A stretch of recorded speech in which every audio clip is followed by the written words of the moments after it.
আল্লাহর সাহায্য পাওয়ার দুটো বড় রাস্তা, দুটো বড় সিক্রেট রেসিপি আজকে দিয়ে বক্তব্য শেষ করব। যে মুসলমানদের জন্য আল্লাহর সাহায্য নিশ্চিত করার দুটো বড় রাস্তা, এক সালাত আর এক জিকির। সালাতের মধ্যে সবচেয়ে বড় পাওয়ারফুল হচ্ছে রাতের সালাত। সালাত হচ্ছে এমন এক টেকনোলজি, আমি উদাহরণ দিই ইবনুল কাইয়িম রাহিমাহুল্লাহকে সামনে রেখে, নাহলে দিতাম না।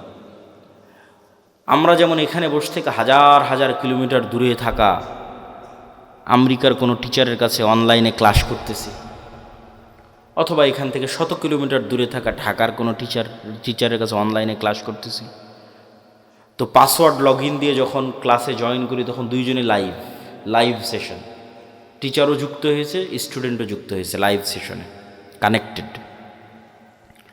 তো আজকের ইন্টারনেট, আজকের মোবাইল দিয়ে মানুষ হাজার কিলোমিটার দূরে থাকা টিচারের সাথে, মানুষের সাথে লাইভ কানেক্টেড হচ্ছে, লাইভ কথোপকথন করতেছে। তো সালাত এটার চেয়ে তো হাজারো লক্ষ কোটি গুণ উন্নত লেভেলের প্রযুক্তি, যা দুনিয়াতে থাকা মানুষকে 7 আসমানের উপরে থাকা রব্বুল আলামিনের সাথে লাইভ কানেক্টেড করে দেয়। সরাসরি মানুষ যখন সালাতে দাঁড়ায় এবং চোখ যখন সিজদার দিকে, অন্তর যখন আল্লাহর দিকে নিবদ্ধ, তখন রব্বুল আলামিনও তার মুখোমুখি হয়ে যান। দুনিয়াতে থেকে 7 আসমানের সাথে সরাসরি লাইভ কথোপকথনের প্রযুক্তি হচ্ছে সালাত। এই জন্য নবীরা সবসময় সালাতের আশ্রয় নিয়েছে। সূর্যগ্রহণে সালাত, চন্দ্রগ্রহণে সালাত, বৃষ্টি প্রার্থনায় সালাত, জানাজায় সালাত, বিপদ আপদে সালাত, রাতে সালাত। রাসূলুল্লাহ সাল্লাল্লাহু আলাইহি ওয়াসাল্লাম বদরের যুদ্ধের আগের দিন লম্বা রাতের সালাত আদায় করেছেন। আবু বকর রাদিয়াল্লাহু তাআলা আনহু বলছেন, কাফাকা মুনাশাদাতাকা রাব্বাক, হে রাসূলুল্লাহ, হে আল্লাহর নবী, আপনি নবী হয়ে আল্লাহর কাছে এত মোনাজাত করা লাগে, এত দোয়া করা লাগে, যথেষ্ট হয়েছে, বাস, আর করার দরকার নাই, আল্লাহ তো আপনাকে এমনি সহযোগিতা করবে। তাহলে কি পরিমাণ লম্বা রাতের সালাত মুহাম্মদ সাল্লাল্লাহু আলাইহি ওয়াসাল্লাম আদায় করেছেন, আর কি পরিমাণ দোয়া আল্লাহ সুবহানাহু ওয়া তাআলার কাছে করেছেন, যে আবু বকর রাদিয়াল্লাহু তাআলা আনহুর মতো সাহাবী এই দোয়ায় ক্লান্ত হয়ে গেছে, রাতের সালাতে ক্লান্ত হয়ে গেছে।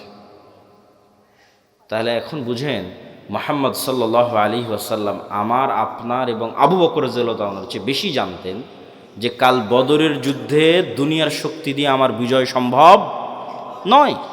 কাল বদরের যুদ্ধে আমাকে জিততে হলে কার সাহায্য লাগবে? আল্লাহর। আর আল্লাহর সাহায্য পেতে হলে আমাকে রাতের সালাতে দাঁড়াতে হবে। তাহলে পৃথিবীর সর্বশ্রেষ্ঠ রাসূল, সর্বশ্রেষ্ঠ মানুষ আল্লাহর সাহায্য নেবেন, এই জন্য রাতে ঘন্টার পর ঘন্টা রব্বুল আলামিনের সামনে দাঁড়িয়ে আছেন। আর আমি এবং আপনি রাতের সালাত তো বহু দূরের কথা, 5 ওয়াক্ত সালাত আদায় না করেই শুধু ভোট দিয়ে ইসলাম বিজয় হয়ে যাবে, আর মিছিল করে আর তাকবীর দিয়ে ইসলাম বিজয় হয়ে যাবে, এটা সম্ভব নয়। ওই যেমন বলেছে 20-30% মানুষ শতভাগ তাওহীদপন্থী লাগবে, 20-30% ঈমান বিল গায়েব লাগবে, ঠিক তেমন তার পাশাপাশি 5 ওয়াক্ত সালাত আদায়কারী এবং রাতের সালাতে অভ্যস্ত মানুষ লাগবে। যে সালাতে নাই, ও আল্লাহর গন্তির মধ্যে নেই, আর আবার ইসলাম কি, আর আবার বিপ্লব কি, আর আবার বিজয় কি, আর আবার খেলাফত কি, আর আবার শাসন কি, কিচ্ছু নেই। যে সালাতে নাই সে আল্লাহ সুবহানাহু ওয়া তাআলার গণনার মধ্যেই নাই, ওর জন্য আল্লাহর সাহায্য নাই। ও ভাগাড়ে পড়ে মারা গেল কি, ওকে কেউ উঠিয়ে নিল কি, গোলাম হয়ে গেল, সেটাও আল্লাহর দেখার নেই। আল্লাহ সুবহানাহু ওয়া তাআলার সাথে কানেক্টেড থাকা ছাড়া, আল্লাহর সাহায্য নেওয়া ছাড়া মুসলমানদের বিজয়ের কোনো রাস্তা নাই। আর আল্লাহর সাহায্য নেওয়ার জন্য সালাত আদায় করতেই হবে, আল্লাহর খাতায় নাম থাকতেই হবে। আল্লাহ আপনাকে চিনেই না, কিসের সাহায্য করবে আপনাকে? তো যে সালাতে নেয় ওকে তো আল্লাহ সুবহানাহু ওয়া তাআলা চিনবেই না। সম্মানিত উপস্থিতি, এই জন্য সালাত মোস্ট পাওয়ারফুল, আর সালাতের মধ্যে সবচেয়ে পাওয়ারফুল হচ্ছে রাতের সালাত। আমরা যেমন আমাদের ফোন, এই যে হাতে ফিঙ্গারপ্রিন্ট দিয়ে ফোন ওপেন হয়ে যাচ্ছে, পাসওয়ার্ড দিয়ে ফোন ওপেন হয়ে যাচ্ছে, ফেস ভেরিফিকেশন দিয়ে ফোন ওপেন হয়ে যাচ্ছে, 5 স্টার হোটেলে গেলে কার্ড পাঞ্চ করলে ওপেন হয়ে যাচ্ছে। তো এগুলো সব লক ওপেন হওয়ার সিস্টেম পৃথিবীতে। তো কল্পনা করেন যে আমরা পৃথিবীর অত্যাধুনিক প্রযুক্তির একটা দরজার সামনে দাঁড়িয়ে আছি। এর চেয়ে অত্যাধুনিক প্রযুক্তির দরজা পৃথিবীতে নাই। ওই দরজা ওপেন করতে হলে বিভিন্ন varieties type of password use করতে হয়। যেমন নির্ধারিত সময়ে আসতে হয়, নির্ধারিত সময় ছাড়া খোলে না। আবার নির্ধারিত ফরম্যাট ছবি পিকচার ওখানে আপলোড করা আছে, ওইটার সাথে মিলতে হয়। আবার ওই প্রতিটা ফরম্যাটের সাথে নির্ধারিত সাউন্ড আছে, ওটাও মিলতে হয়। যেমন ধরেন আমি এই ফরম্যাটে দাঁড়ালাম, এটার সাথে একটা সাউন্ড আছে আলহামদুলিল্লাহ রাব্বিল আলামিন। রুকুর ফরম্যাটে দাঁড়ালাম, ওটার সাথে একটা সাউন্ড আছে সুবহান রাব্বিল আযীম। টাইম মিলতে হবে, ফরম্যাট মিলতে হবে, আওয়াজ মিলতে হবে, তারপরে ওই দরজাটা খুলবে, তার আগে দরজা খুলবে না। তো এইরকম সালাত এর চেয়েতেও টপ লেভেলের উন্নত প্রযুক্তি, যা রব্বুল আলামিনের সাহায্যের দরজা, রব্বুল আলামিনের সাথে যোগাযোগের দরজা উন্মুক্ত করে দেয় হচ্ছে সালাত। এই সালাত ছাড়া আমাদের বাঁচার কোনো রাস্তা নেই, সালাত ছাড়া আমাদের উদ্ধার হওয়ার কোনো রাস্তা নেই। 2 নম্বর হচ্ছে জিকির। জিকিরের মধ্যে সবচেয়ে গুরুত্বপূর্ণ হচ্ছে সকাল সন্ধ্যার জিকির। সকাল সন্ধ্যার জিকির দিয়ে আল্লাহ কোরআন পরিপূর্ণ করে রেখেছে, যদিও আমরা এটাকে খুবই অবহেলা করি। সকাল সন্ধ্যার জিকির। জিকির কেন পাওয়ারফুল? জিকির কেন পাওয়ারফুল এটা বুঝতে হলে আপনাকে বুঝতে হবে আওয়াজ কেন পাওয়ারফুল, সাউন্ড কেন পাওয়ারফুল। সাউন্ড কি আবার পাওয়ারফুল হতে পারে? আওয়াজ কি পাওয়ারফুল হতে পারে? শব্দ এবং বাক্য কি পাওয়ারফুল, শক্তিশালী হতে পারে? এটাই আগে বুঝতে হবে। আজকের আধুনিক সভ্যতা টিকে আছে, এই যে ক্যামেরা, এই যে মোবাইল, কম্পিউটারের টিকে আছে এই আলোর তরঙ্গের মধ্যে ডাটা ট্রান্সফার করার ক্ষমতা, এটার উপর। আমি এখানে বলতেছি, আমার এই কথাটা আলোর মধ্যে দিয়ে এই মোবাইল হয়ে, নেটওয়ার্কের টাওয়ার হয়ে আমেরিকায় গিয়ে এখন বাজতেছে, ইউরোপ, সৌদি, কুয়েত, কাতার, ঢাকা, রাজশাহী থেকে এখনই বাজতেছে। তো এই যে এই আলো যে আমার এই কথা বহন করতে পারে, ডাটা ট্রান্সফার করতে পারে, এটা আমরা জানতাম না, মানুষ জানতো না, এটা আগে থেকেই ছিল। ওটা আমরা জেনে কাজে লাগাতে পেরেছি, এটাই আমাদের আধুনিক সভ্যতা, এটার উপরে টিকে আছে। আর একটা প্রযুক্তি যেগুলোর ধারে কাছে বিজ্ঞান নাই, কিন্তু এটা সবচেয়ে উন্নত প্রযুক্তির প্রযুক্তি, সেটা হচ্ছে শব্দভিত্তিক, আওয়াজ ভিত্তিক প্রযুক্তি, যেটার কিছু জ্ঞান আল্লাহ সুলাইমান আলাইহিস সালাতু ওয়াস সালামকে দিয়েছিলেন। কিছু জ্ঞান, যেমন আমি এতক্ষণ যে চিল্লাচ্ছি, আমি কিন্তু শব্দ এবং আওয়াজই উচ্চারণ করতেছি। এখানে যদি একটা চাইনিজ বসে থাকতো, ও খেলে আওয়াজই শুনতে পেত। আবার এখানে বসে একটা চাইনিজ বক্তব্য দিত, আপনি খেলে আওয়াজই শুনতে পেতেন, তাই নয় কি? সেটাই। তাহলে ঠিক কোনো এক স্টাইলের আওয়াজ উচ্চারণ করলে ওই পিঁপড়াও বুঝবে, সেই স্টাইলের আওয়াজ আমি জানি না। কোনো এক স্টাইলের আওয়াজ উচ্চারণ করলে পাখিও বুঝবে, আমি জানি না। কোনো এক ফরম্যাটের আওয়াজ উচ্চারণ করলে গরু বুঝবে, আমি জানি না। আবার গরুর ওই ফরম্যাটের আওয়াজের কী অর্থ আমি জানি না। যেমন অন্য একটা ভাষা আমার কাছে গরুর আওয়াজের মতোই আওয়াজ মনে হয়, সেই। কিন্তু এই জ্ঞানটা আল্লাহ কাকে দিয়েছিলেন? সুলাইমান আলাইহিস সালাতু ওয়াস সালামকে দিয়েছিলেন। এটাই সাউন্ড টেকনোলজি। সুলাইমান আলাইহিস সালাতু ওয়াস সালাম তার দরবারে বলতেছে, রানী বিলকিসের সিংহাসন নিয়ে আসতে হবে। ক্বালা ইফরিতুম মিনাল জিন, ইফরিত নামক জিন দাঁড়িয়ে বলল, আমি এই সিংহাসন নিয়ে আসবো, আপনি যে বসে আছেন এই বসে থেকে দাঁড়ানোর পূর্বে সিংহাসন নিয়ে আসবো। এই কথা সুলাইমান আলাইহিস সালামের পছন্দ হয়নি। সুলাইমান আলাইহিস সালাম আরো দ্রুত চান। আল্লাযী ইনদাহু ইলমুম মিনাল কিতাব, তখন আরেকজন বলল, ওই আরেকজন জিন না মানুষ তা কোরআনে উল্লেখ নাই। কোরআনে এভাবে উল্লেখ আছে যে যাকে আল্লাহ কিতাবের জ্ঞান দিয়েছিলেন সে বলল। যাকে আল্লাহ কিসের জ্ঞান দিয়েছিলেন? কিতাবের জ্ঞান দিয়েছিলেন, সে বলল চোখের পলক পড়ার পূর্বে রানী বিলকিসের সিংহাসন আপনার সামনে উপস্থিত হয়ে যাবে। আল্লাহু আকবার। তো আয়াতের বিবরণের আন্দাজে বলতেছে যে জিন চেয়েছিল গায়ের শক্তিতে আনতে, ইফরিত চেয়েছিল গায়ের জোরে যত দ্রুত আনা যায়, উড়ে যাব, উড়ে নিয়ে আসবো। আর আল্লাযী ইনদাহু ইলমুম মিনাল কিতাব, যার কাছে কিতাবের জ্ঞান ছিল, গায়ের জোরে আনেনি, জ্ঞানের জোরে এনেছে। আমি মনে হয় বুঝাতে পারলাম না কথা, কি আমার বুঝতে পারছেন? কোরআনের ধারা বিবরণীতে বোঝা যাচ্ছে যেই লোক চোখের পলকে নিয়ে আসলো, এ গায়ের জোরে আনেনি, কিসের জোরে এনেছে? জ্ঞানের জোরে। সে জ্ঞান কি? কিতাবের জ্ঞান। কিতাবের সে বিশেষ জ্ঞান কি? কিছু কিছু মুফাসসির লিখেছে যে কিতাবের জ্ঞান হচ্ছে লাউহে মাহফুজের বিশেষ কিছু জিকির তার জানা ছিল। বলেন আল্লাহু আকবার, আল্লাহু আলাম। কিন্তু জ্ঞানের উপর ভিত্তি করেই সেই কাজটা করেছে। তো বিশেষ কোনো সাউন্ড, বিশেষ কোনো জিকির যেটা ব্যবহার করে সে চোখের পলকে ওই সিংহাসনকে ওখান থেকে উঠিয়ে সুলাইমান আলাইহিস সালামের কাছে নিয়েছে, যেই জ্ঞান কিতাবের জ্ঞান, বিশেষ কোনো কিতাবের জ্ঞান তার কাছে ছিল। তো sound most powerful all over the world, সবচেয়ে পাওয়ারফুল। আল্লাহ সুবহানাহু ওয়া তাআলা পৃথিবী ধ্বংস করার যে সিস্টেম তৈরি করেছেন, সেই সিস্টেম আওয়াজ ভিত্তিক। ইসরাফিল বাঁশিতে ফু দিবে, আওয়াজ তৈরি হবে, সে আওয়াজে আসমান জমিন নক্ষত্র গ্রহরাজি সূর্য চন্দ্র সব ভেঙে চৌচির হয়ে যাবে। আল্লাহ সুবহানাহু ওয়া তাআলা মানুষকে পুনরুজ্জীবিত করার যে সিস্টেম তৈরি করেছেন, ওটা আওয়াজ ভিত্তিক। ফেরেশতা জিন মানুষ সব যখন মারা যাবে, কতদিন এভাবে মৃত অবস্থায় থাকবে আল্লাহ ভালো জানে। কুল্লুমান আলাইহা ফান ওয়া ইয়াবকা ওয়াজহু রাব্বিকা যুল জালালি ওয়াল ইকরাম। তারপরে যখন আল্লাহ জীবিত করতে চাইবে, ইসরাফিলকে তৈরি করে ইসরাফিলকে বাঁশি দিয়ে ফু দিতে বলবে, ওর আওয়াজে মানুষ কবর থেকে জীবিত হয়ে হাঁটতে থাকবে। আওয়াজ খুবই পাওয়ারফুল, কিন্তু ওই আওয়াজের জ্ঞান থাকতে হবে যে কোন আওয়াজ পাওয়ারফুল, কোন শব্দ পাওয়ারফুল। তো আল্লাহ সুবহানাহু ওয়া তাআলা উম্মতে মুহাম্মাদিকে সবচেয়ে বড় পাওয়ারফুল জিনিস দিয়ে দিয়েছে, যেটা মূসা আলাইহিস সালামের লাঠির চেয়ে পাওয়ারফুল, যেটা মূসা আলাইহিস সালামের পাথরের চেয়ে পাওয়ারফুল, যেটা বানু ইসরাইলের তাবুত কোরআনে আছে দেখবেন। এই তাবুত এখন এই ইহুদিরা খুঁজে পাগলের মতো, কোথায় সেই তাবুত? এরা মনে করে যে এই মসজিদে আকসার মাটির নিচে তাবুত রাখা আছে।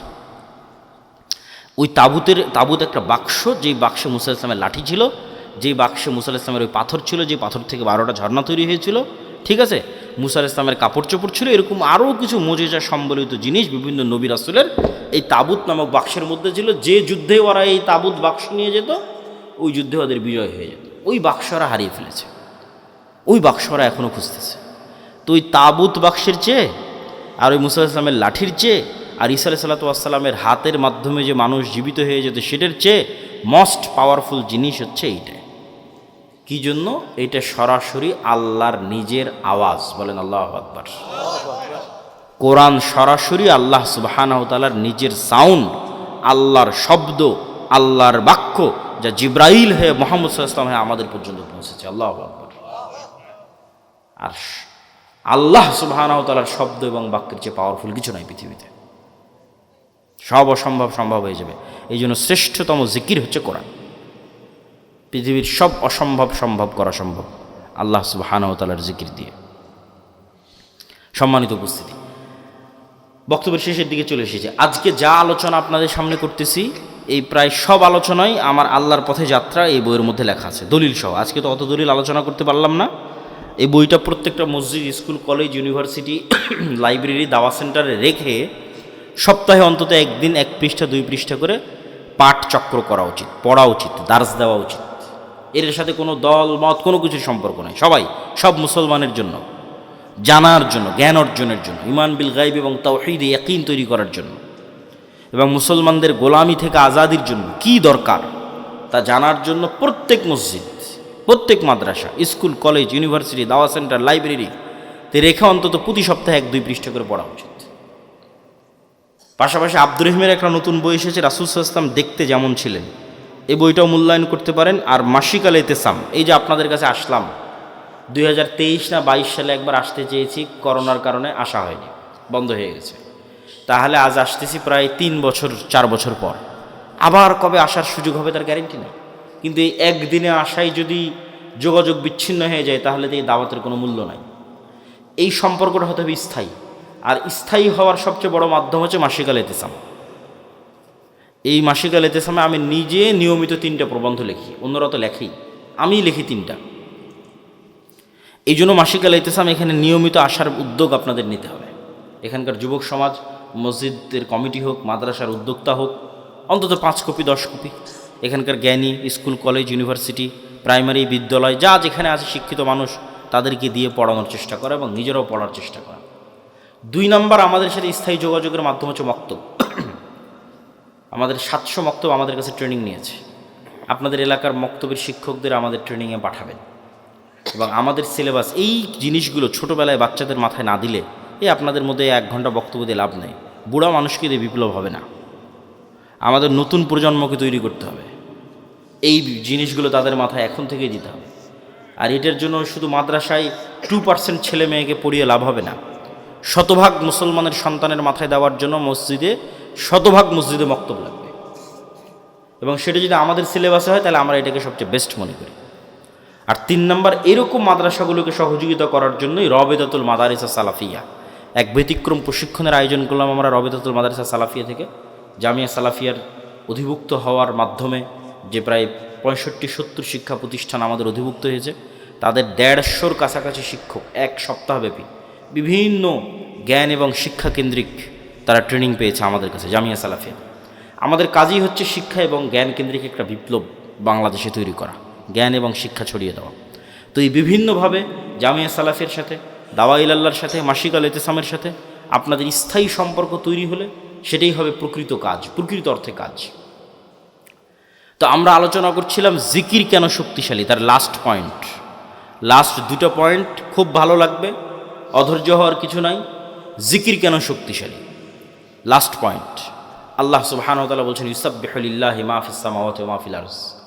আসমান জমিন এবং তার মধ্যে যা কিছু আছে, এই টিস্যু, এই লিফলেট, এই প্যান্ডেল, এই জামা কাপড়, এই মাটি, এই ক্যামেরা, লাইট, সব 24 ঘন্টা আল্লাহর তাসবিহ পাঠ করতেছে। আল্লাহু আকবার। এবং এই তাসবিহ পাঠের আওয়াজ হচ্ছে, এটাই তো আওয়াজ কেন্দ্রিক প্রযুক্তি।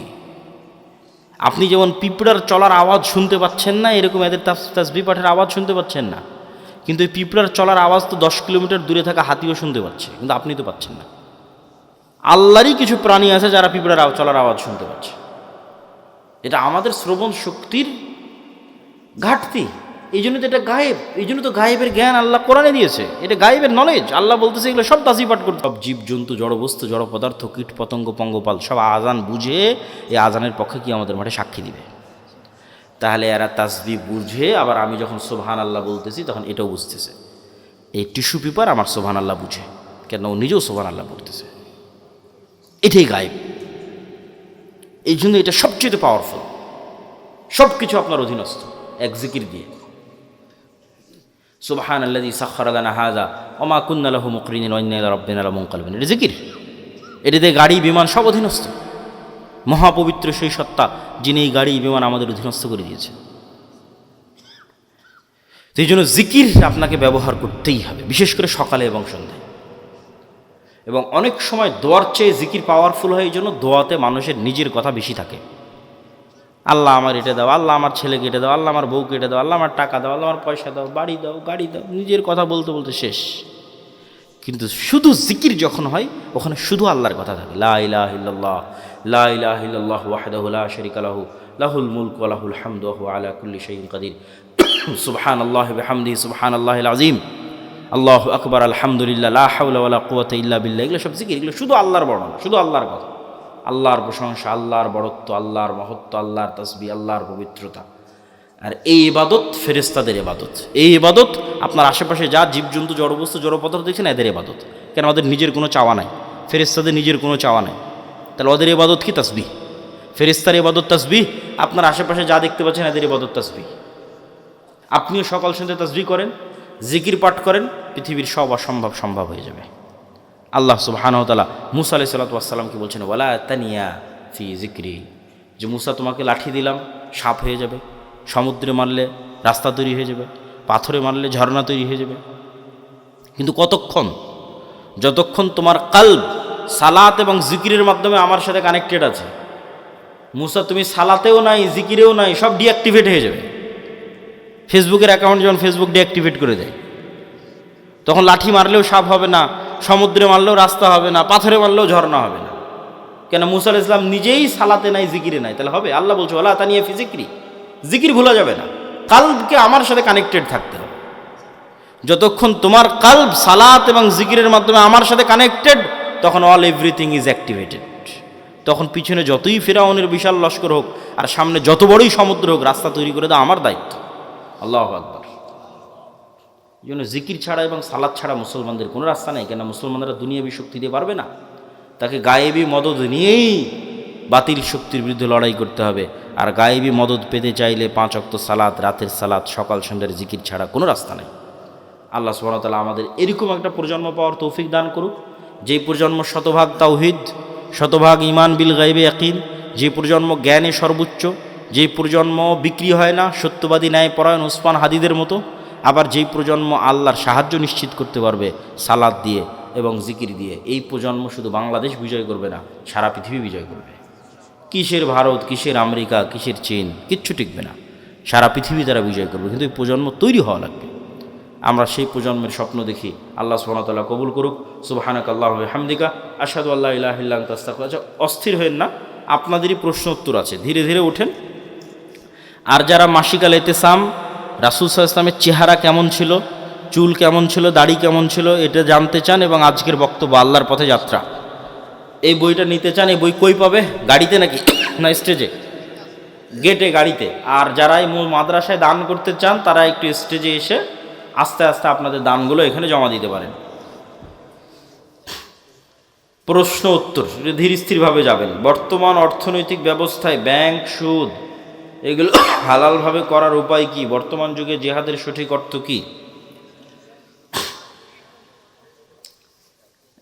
ব্যাংক সুদমুক্ত উপায়ে লেনদেনের উপায় হচ্ছে আপনি নিজে সুদি লেনদেনের সাথে জড়িত থাকবেন না, সুদি লোনের সাথে জড়িত থাকবেন না, এটাই উপায়। বর্তমান যুগে জিহাদের সঠিক অর্থ কি? জিহাদ মানে আল্লাহ সুবহানাহু তাআলার রাস্তায় যুদ্ধ। সেটা অবশ্যই ইমামের অধীনে হতে হবে, সেটা অবশ্যই দেশের মাধ্যমে হতে হবে। মুসলমানদের মধ্যে বিভক্তি, মাযহাব, দলাদলি নিয়ে ইসলামের অবস্থান কি? মুসলমানেরা বানু ইসরাইলের মতো 70-71 দলে বিভক্ত হবে, এটা রাসূল সাল্লাল্লাহু আলাইহি ওয়াসাল্লাম নিজে বলে গেছেন। আর এই বিভক্তির মধ্যে বাঁচার রাস্তা হচ্ছে মা আনা আলাইহি ওয়া আসহাবি।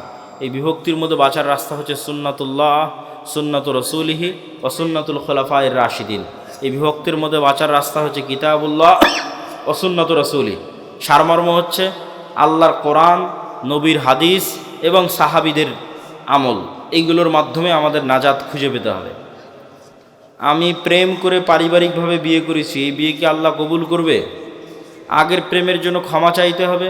বিয়ে যদি ইসলামের নিয়ম অনুযায়ী হয়ে থাকে, আমরা আল্লাহর কাছে দোয়া করি, আল্লাহ তোমার তওবা কবুল করে তোমার বিয়ে থেকে আল্লাহ কবুল করুক এবং বরকত দিক, আল্লাহুম্মা আমিন।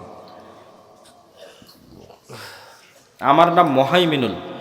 মোহাইমিনুল না রেখে রাখো আব্দুল মোহাইমিন। আধুনিক প্রযুক্তি, সোশ্যাল মিডিয়া, এআই, ইন্টারনেট ব্যবহারে ইসলামের দৃষ্টিভঙ্গি কি? বর্তমান সময়ে মুসলমান তরুণদের সবচেয়ে বড় নৈতিক চ্যালেঞ্জ কি? আধুনিক প্রযুক্তি, সোশ্যাল মিডিয়া, এআই, ইন্টারনেট এগুলো থেকে বের হওয়ার আমাদের কোনো রাস্তা নাই, বরং এগুলোকে আমরা আরও কীভাবে ভালোভাবে কাজে লাগাতে পারি ইসলামের পক্ষে, তার জন্য আমাদের চেষ্টা করতে হবে। বর্তমান সময়ে মুসলমান তরুণদের সবচেয়ে বড় নৈতিক চ্যালেঞ্জ, আজকে যেটা আলোচনা করলাম এটাও নৈতিক চ্যালেঞ্জ, এর পাশাপাশি অবশ্যই অস্থিরতা, অবৈধ সম্পর্ক, সেটা একটা বড় নৈতিক চ্যালেঞ্জ। বর্তমান গণতন্ত্র অনুযায়ী এগুলো কত আলোচনা আর করবো, আজকে আলোচনাই তো করলাম সব। আমি রংপুরে চাকরি করি, মাঝে মাঝে বাড়িতে নাটোরে আসি, আমি কি বাড়িতে এসে নাটোরে সালাত কসর করতে পারবো?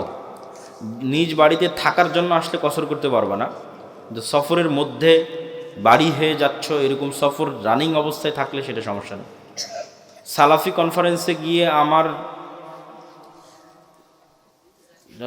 কনফারেন্সে গিয়ে স্যান্ডেল হারিয়ে গেছে, তাই আর একজনের স্যান্ডেল নিয়ে চলে এসেছি, এখন করণীয় কি?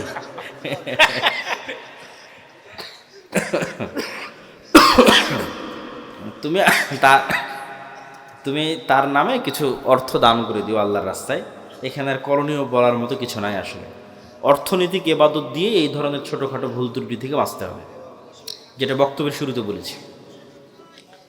বাড়িতে বা ঘরের মধ্যে চিকা খুব অত্যাচার করে, এই চিকা কি পানিতে ডুবিয়ে রেখে মারা যাবে? কোনো প্রাণীকে মারতে চাইলে কষ্ট দিয়ে মারা যাবে না, যেটাতে কষ্ট কম হয় সেই উপায়ে মারতে হবে।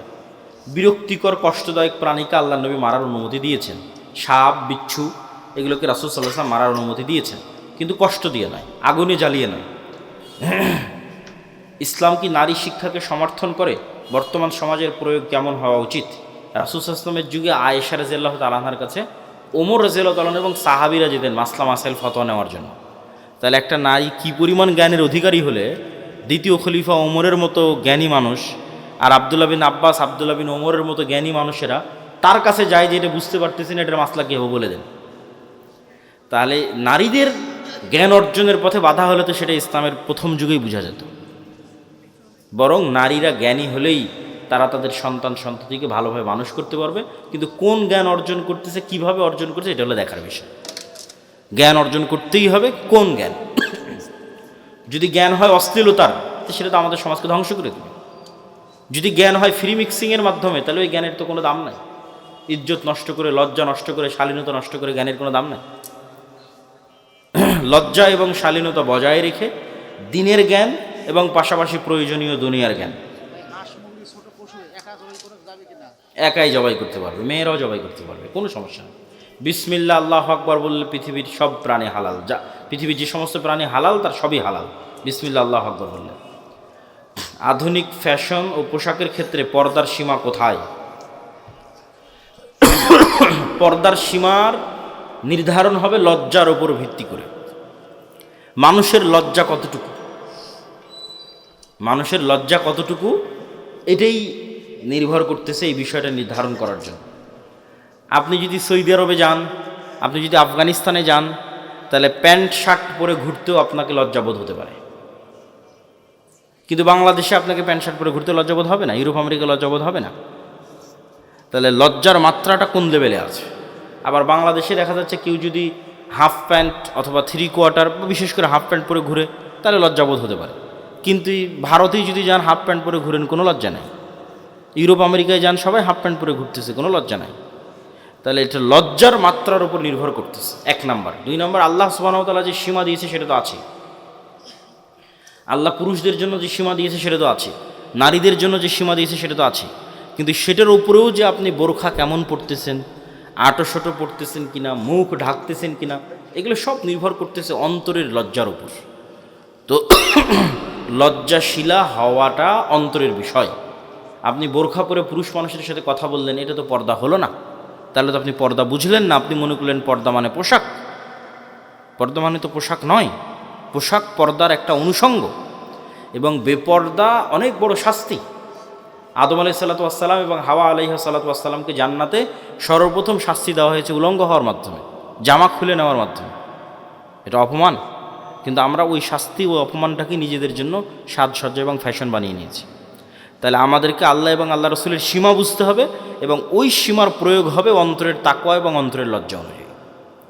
যে মেয়ে যত লজ্জাশীলা, সে তেমন ঢিলে ঢালা পোশাক পরবে, সে তত পুরুষ সমাজ থেকে নিজেকে দূরে রাখার চেষ্টা করবে, পুরুষদের সংমিশ্রণ থেকে।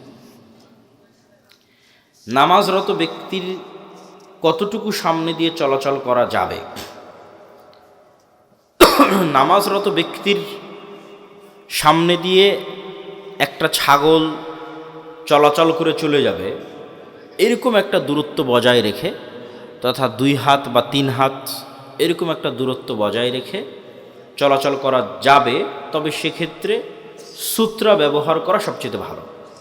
এবং নামাজি যখন সালাতে দাঁড়াবে, তখনই তিনি সূত্রা দিয়ে সালাতে দাঁড়াবেন, এটা সবচেয়ে উত্তম। মূল কথা হচ্ছে সালাত আদায়কারীর যেন ডিস্টার্ব না হয়। আর সম্পূর্ণরূপে নিষিদ্ধ হচ্ছে তার সিজদার জায়গার মধ্যে দিয়ে অতিক্রম করা। সিজদার জায়গার মধ্যে দিয়ে অতিক্রম করলে সালাত ছেড়ে দিয়ে ওর সাথে মারামারি লেগে যেতে হবে। যে সিজদার জায়গার মধ্যে দিয়ে অতিক্রম করবে, সালাত অবস্থায় তার সাথে ফাইট হবে, মানে তাকে শক্তভাবে বাধা দিতে হবে। সে যেন সিজদার মধ্যে দিয়ে অতিক্রম না করতে পারে, কেননা সে আস্ত শয়তান যে সিজদার মধ্যে দিয়ে অতিক্রম করতেছে। সালাত আদায়কারী ডিস্টার্ব হয় না, এরকম দূরত্ব বজায় রেখে যেতে হবে। আমাদের কর্জে হাসানা প্রজেক্ট সম্পর্কে একজন জানতে চেয়েছে। এটা আমাদের একটা পরীক্ষামূলক প্রজেক্ট, যদিও উদ্যোগটা অনেক সুদূর প্রসারী। আমরা এখনও আমাদের পরিচিত লেভেলের মধ্যেই কর্জে হাসানা দিচ্ছি, এবং যারা কর্জে হাসানা ফান্ডে জমা রাখতে চাচ্ছে তাদেরটা জমা নিচ্ছি। ধীরে ধীরে আমরা এটা বাড়াবো ইনশাল্লাহ। এক পরিবারে ছেলে ও ছেলের বউ নামাজ পড়ে না, ওই ছেলের খাবার খাওয়া যাবে, পোশাক পরা যাবে। মেয়ে সালাত পড়ে না, তার পোশাক দিলে পরা যাবে। মেয়ে জামাই শুধু খায় এবং ঘরে খাবার খাওয়া যাবে। সালাত যদি একদমই না পড়ে, মানে 5 ওয়াক্ত সালাতেও নাই, জুমার সালাতেও নাই, তাহলে এটা পরিপূর্ণরূপে কাফের। তে সন্দেহের কোনো অবকাশ নাই। খাতাম আল্লাহ আলা কুলুবিহিম, আল্লাহর অন্তরে মোহর মেরে দিয়েছে। সালাতে অবহেলা করে, ওয়াইলুল মুসল্লিন আল্লাযীনা হুম আন সালাতিহিম সাহুন, পড়ে নিয়মিত নয়, চেষ্টা করে বাদ চলে যায়, এরকম ব্যক্তিকে সরাসরি কাফের বলা যাবে না, ফাসেক বলতে হবে। তার সাথে খাবার গ্রহণ করা যাবে। আর একদমই সালাতের কোনো নামগন্ধ নাই এরকম মানুষের বাড়িতে যাতায়াত করা, তাদের বাড়িতে খাওয়া দাওয়া করা উচিত নয়, বরং বয়কট করাই উচিত। আসসালামু আলাইকুম।